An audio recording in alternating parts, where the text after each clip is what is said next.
that all being said, Paraswap, peer-to-peer NFT trading platform only on Apple, not yet available. But some of the key takeaways from the article that I read: zero gas fees for the first 3 weeks that you are signed up or until you hit a $500,000 spent. Obviously, this is going to be a little bit more beneficial for Basie holders, doodles, invisible friends. I mean, name your blue chip, excuse me, name your blue chip NFTs, and that's obviously going to be kind of your baseline of where this is. But obviously, still pretty dope too, because then you get 3 free weeks of gas-free trading if you just want to trade with people, so you can get cool with somebody and just be like, hey, hop on the app. I'm sure this also provides a lot of transparency, so nobody can really fuck you when it comes to like the back end. Oh yeah, I'll send you 0.025 and you send me this, and then all of a sudden you send them money and then they done disappeared out of the DM. So I've heard that happen too many times to too many people close to me.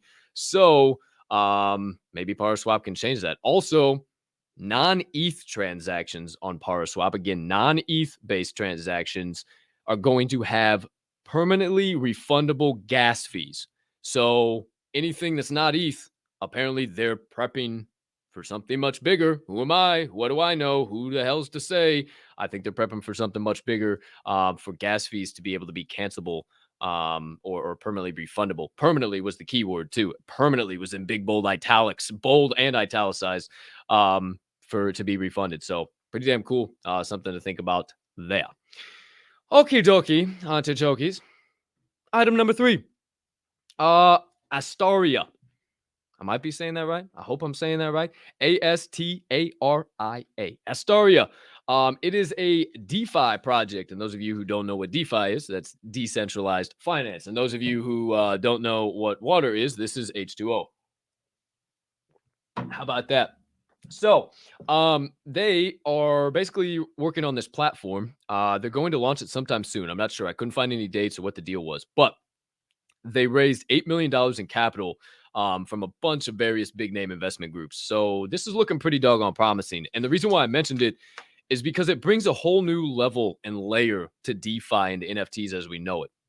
So the whole purpose is basically to allow users, and again, think on a little bit higher terms of like Board API Club and Blue Chip, and it like made it NFTs, that they're shitting their pants that they're down to a 100 ETH floor, but still 100 ETH floor. But who am I? What the hell do I know?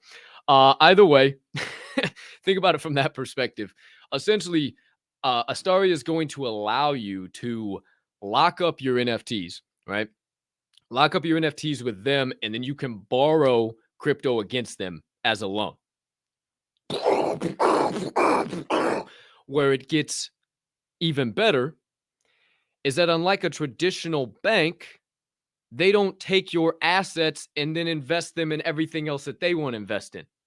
They take your asset and lock it up and hold it as collateral. It's simply collateral.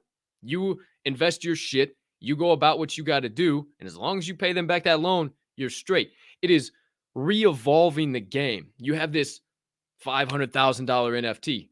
Dope. We all know that is the value, right? We all know that, thus who are firmly supplanted in the space. But how do you actually get that to go to work for you outside of being part of the community or having access or whatever? Go lock it up with Astaria. They'll dish you out a $500,000 loan or whatever you want on that, yada, yada, yada, whatever you guys come to terms on. And boom, go put your money to work for you. Especially in a time like this, when it's bear market season, I'd be locking up my fucking Bored Ape for the next year. I would. I would. And I'd be taking out the loan and I would be reinvesting it and I'd watch that shit just go to the fucking moon. I think we're going to see another dip. Don't quote me on it. I am not an investment expert. I promise you that. I'm not even a financial expert. I'm just somebody who understands this space and understands the power of the future and can talk with people and listen and write notes and maybe hopefully get other people to understand too. Because a lot of this shit can be really fucking boring. I get it, but it is so damn important. And I think, again, might be seeing a little bit of a drop again. I don't know. This might be the lateral movement. I don't want to make any assumptions. But what I really see here is that this is going to be a time when you can definitely still buy. You can definitely still stack. You can definitely take your time. Just sprinkle a little bit. I mean, even a little bit. Every Monday, make a promise to yourself. Every Monday or every Friday, whatever. A little bit. Even if it's 0.1. I mean, I know 0.1 is like, oh my gosh, that's just not much. You do it for 10 weeks in a row, you got freaking 1 ETH, man. Like, and 0.1 right now is like 110 $110, $120. Like it's not going to break your bank. I promise you. Just don't buy a couple of 12 racks, or maybe don't buy your eighth, or maybe buy the eighth and not the 12 rack, because I I understand, kids. So maybe put the booze on the side for a week. I don't know. Put eating out at McDonald's for every fucking week of lunch, doing that shit. Put that to the fucking side and invest in some Ethereum. So that way, when this shit goes back to the moon, you can just fucking have filet mignon for lunch instead of stupid ass McDonald's. You might be still stuck in your cubicle, but at least you can have fucking filet mignon with your Ethereum bags. How about that? Come on. It's easy principles here, kids. Listen up.